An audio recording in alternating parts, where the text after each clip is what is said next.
욥기 87번째 시간입니다. 38장 1절부터 41절까지의 말씀을 무지한 말로 생각을 어둡게 하는 자가 누구냐라는 제목으로 묵상을 이어가겠습니다. 아브라함은 하나님께서 부르시고 약속하셔서 하나님의 말씀에 순종하며 살았던 인물입니다.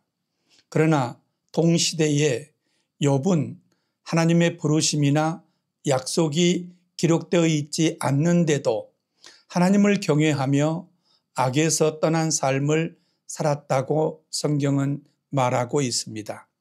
욥의 믿음이 하나님의 자랑이 되어서 그 하나님의 자랑임을 증명하기 위해 사탄에게 고난받는 삶을 살았습니다.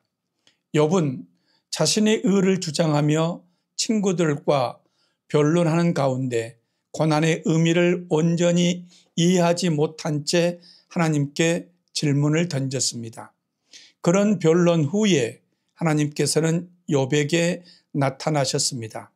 어쩌면 욥의 삶이 복음을 듣기 전에 죽은 자들의 구원 문제에 대한 의문점을 푸는데 도움이 될 수 있다고 생각해 봅니다. 드디어 하나님께서 욥에게 나타나 말씀하셨습니다. 무지한 말로 욥에 너의 생각을 어둡게 하는 자가 누구냐? 이는 곧 욥의 친구들이 욥의 생각을 어둡게 했음을 지적하신 말씀입니다. 하나님은 욥 너는 대장부처럼 허리를 묶고 내가 너에게 묻는 것을 대답하라 하시며 하나님 자신을 욥에게 말씀으로 드러내 보이셨습니다. 하나님은 먼저 자신이 천지를 창조하신 창조주이심을 선언하셨습니다.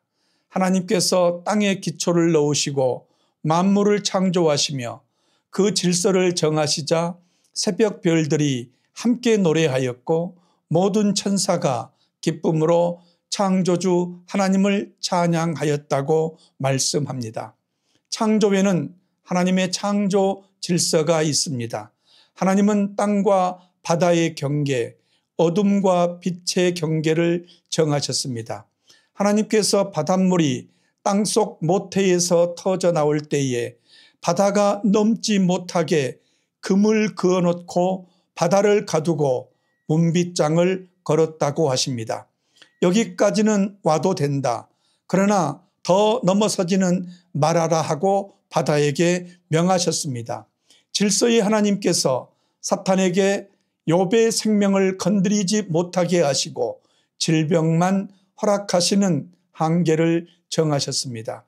하나님은 우주 만물이 창조 질서에 따라 한치의 오차도 없이 질서 정연하게 움직이도록 섭리하십니다.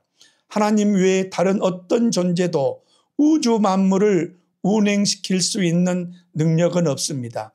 인간은 그 하나님의 창조 섭리를 다 이해할 수도 없습니다.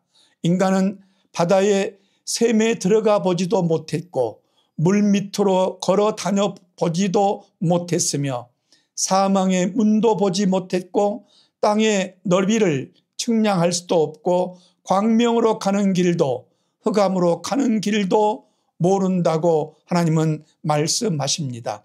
인간의 지식은 참으로 부분적이며 제한적입니다.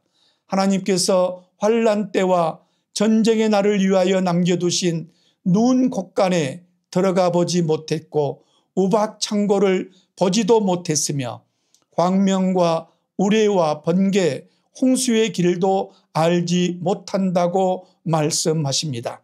하나님은 사람 없는 광야에 비를 내려 황폐한 토지를 흡족하게 하여 연한 풀이 돋아나게 하시는데 하나님의 은혜는 인간을 넘어 모든 피조물에 미치는 보편적 은혜라는 것입니다. 그러나 인간은 별자리를 움직일 능력도 없고 하나님의 창조 질서와 법칙을 온전히 이해하고 파악할 수도 없다고 합니다. 인간은 자연의 이치를 다스릴 능력이 없습니다. 하나님의 창조에는 하나님의 지혜와 사랑이 있다고 합니다. 인간은 사자를 위하여 먹이를 사냥할 능력도 없고 젊은 사자의 식욕을 채워줄 수도 없으며 까마귀 새끼에 먹이를 줄 수도 없다고 하셨습니다. 하나님은 인간 이성으로 설명할 수 없는 분이십니다. 인간은 창조의 일부일 뿐 창조주가 될 수는 없습니다. 모든 인간의 지혜와 지식은 하나님으로부터 나옵니다. 하나님을 경외하는 자에게 하나님은 지혜와 슬기를 주셨습니다. 욥은 이런 창조주 하나님에 대한 믿음을 가진 자였습니다. 하나님은 그런 욥을 신뢰하고 사랑하셨고 사탄 앞에서 그런 욥을 자랑하셨습니다.